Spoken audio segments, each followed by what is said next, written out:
जन्म कुठेही झाला महाराष्ट्रात, पण असं म्हणणं असतं की मरण यावं तर कोल्हापुरात. त्याचं कारण असं आहे,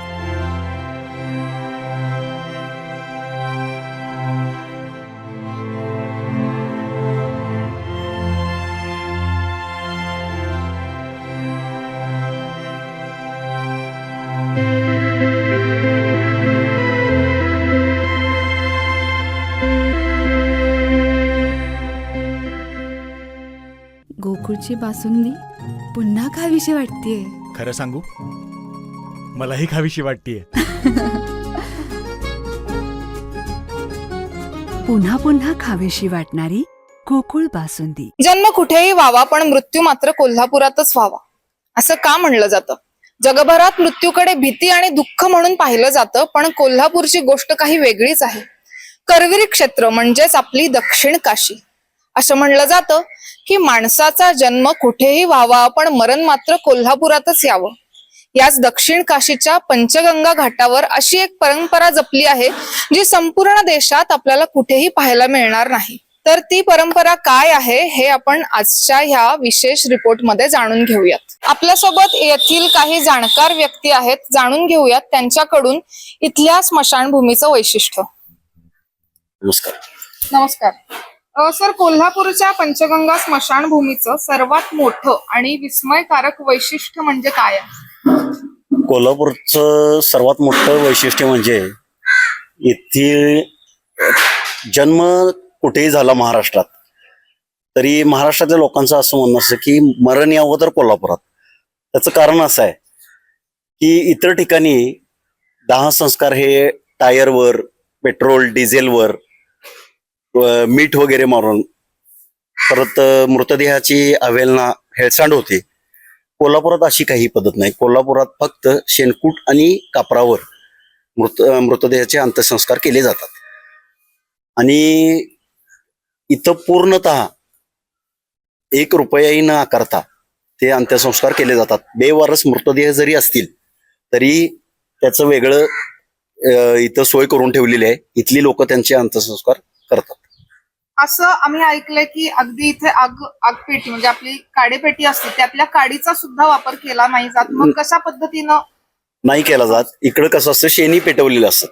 शेणी पेटवलेलं असतात, त्याचं धुनी असतो. कापूर मृतदेहाच्या वरती ठेवलेला असतो. त्या कापरावरती शेणी उपटी मारून फक्त त्या धगीवर त्या मृतदेहाचे अंत्यसंस्कार होतात. नंतर ती आग पेटते आणि अंत्यसंस्कार होऊन जातात. म्हणजे आपल्याला इथं बाकी काही वापरायला लागत नाही. आणि कोल्हापुरात अशा दानशूर व्यक्ती आहेत की त्या इथं शेणी, लाकड वगैरे सगळं दान करतात. त्यामुळे इथं कोणताही खर्च, मृतदेहाचं अंत्यसंस्कार, दाह संस्कार करताना कोणताही खर्च, म्हणजे गरीब असू दे श्रीमंत असू दे, इथं सगळे समान. येथील पिंडदान, शिवलिंग पूजा आणि काही अशा प्रथा आहेत की ज्याविषयी अनेक लोक अनभिज्ञ आहेत. तर याविषयी काय सांगाल? दहन झाल्यानंतर ना प्रेताचा दुसरा विधी असतो तो रक्षा विसर्जन.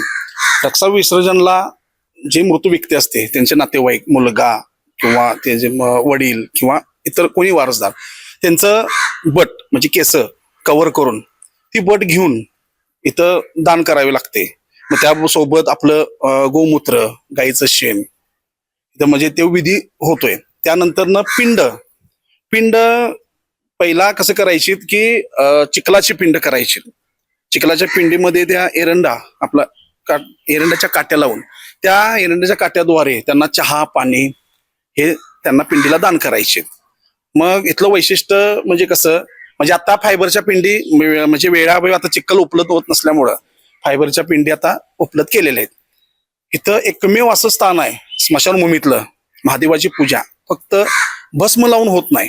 महादेवाला भस्म प्रिय आहे. इथं पूर्ण अष्टगंध, कुंकू, हळद, बुक्का, गुलाल हे सगळं विधीत वापरलं जातंय. एकमेव ठिकाणी हे महादेवाचं. आणि हे झाल्यानंतर ना ज्या व्यक्तीला, मृत व्यक्तीला ज्या आवडीच्या वस्तू असतात, म्हणजे खाद्य, इथं ठेवलं जातंय. आणि एक थोड्यात म्हणजे अंतरावर सगळी साईडला जाऊन कावळा येऊन तो आवडता पदार्थ कावळा तो घेऊन जातोय. या स्मशानभूमीत अविरत लोकांना सेवा देणारे, अविरतपणे काम करणारे काही कर्मचारी आपल्या सोबत आहेत. तर जाणून घेऊयात त्यांच्याकडून इथल्या ह्या स्मशानभूमीचं आणि इथं येणाऱ्या शेणीदानाचं महत्व. आपल्या कोल्हापुरात होळी लानकर शेणी दान भरपूर करणारे लोक आहेत. आजपर्यंत आपल्या इथं कमीत कमी 10 ते 15 लाख दरवर्षी शेणी दान येतात. त्या स्वरूपात आपल्याकडे पिंडा, सुपल्या, बारड्या हे पण देणारे भरपूर व्यक्ती आहेत.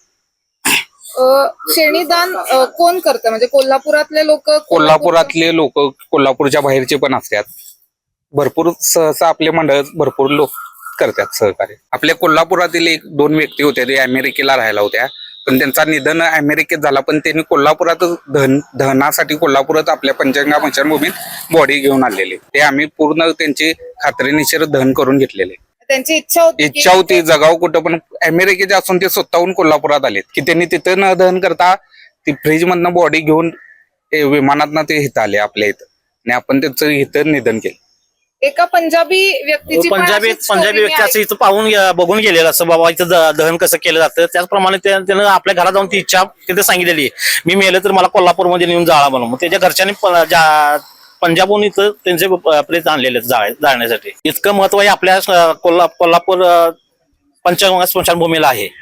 तर इथं आपल्या इथं ही जी सेवा आहे ही खूप म्हणजे एकदम चांगल्या पद्धतीने इकडं हे केलं जातं. इथं कुठलंही डिझेल, पेट्रोल किंवा अशा कुठल्याही गोष्टींचा वापर करून आपल्याला अग्नी दिला जात नाहीये. आणि इथले बरेचसे मंडळ जे आहेत ते ज्यावेळेला होळी वगैरे असते तर होळीच्या शेण्या वगैरे कमी करून इथं दान करतात. इथले राजकीय लोक पण जे आहेत मोठे मोठे, ते सुद्धा इथं बरेचसे शेणी, लाकडं वगैरे इथं दान केलं जातं. आणि एकदम फ्री ऑफ कॉस्ट, कुठलेही पैसे चार्जेस घेत नाहीत या सेवेसाठी. आणि बऱ्याच वर्षापासून, जवळजवळ मी आता 25-30 वर्ष इकडंच आहे, कोल्हापूरचाच नागरिक आहे, तर कुठलेही चार्जेस इथं स्वीकारले जात नाहीत. खूप छान सेवा आहे इकडेही.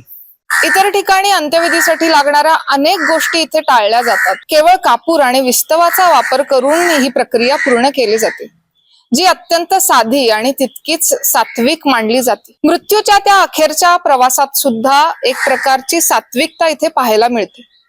कोल्हापूरला दक्षिण काशी का म्हणतात याचं उत्तर इथल्या मातीत आणि श्रद्धेत आहे. पुराणात म्हणलं आहे की काशीमध्ये प्रत्यक्ष विश्वेश्वर तारक मंत्र देतात, तर कोल्हापुरात साक्षात करवीर निवासिनी अंबाबाई भक्ताला मोक्ष प्रदान करते. म्हणूनच मरण कोल्हापुरातच यावे ही इच्छा प्रत्येकाच्या मनात असते. इथे मृत्यू हा आयुष्याचा शेवट नसून तर तो मोक्षाचा मार्ग मानला जातो. या घाटावर असलेली मंदिरे, राजघराण्यातील स्मारके आणि येथील पावित्र्य यामुळे या जागेला स्मशानभूमी न म्हणता कैलास असेही म्हणले जाते. येथील शांतता माणसाला आयुष्याच्या नश्वरतेची जाणीव करून देते, पण मनात भीती मात्र निर्माण होत नाही. कापूर आणि विस्तवाच्या साक्षीने पंचगंगा काठावर देह विलीन होतो, तेव्हा तो फक्त एक आयुष्याचा शेवट नसतो, तर तो या दक्षिण काशीच्या परंपरेचा एक भाग होतो. कोल्हापूरच्या या मातीत मृत्यूलाही एक वेगळं भाग्य लाभ, हेच या शहराचं वेगळेपण आहे. कॅमेरामन सचिन वरेकर सह मी नम्रता भोसले, KK न्यूज, कोल्हापूर.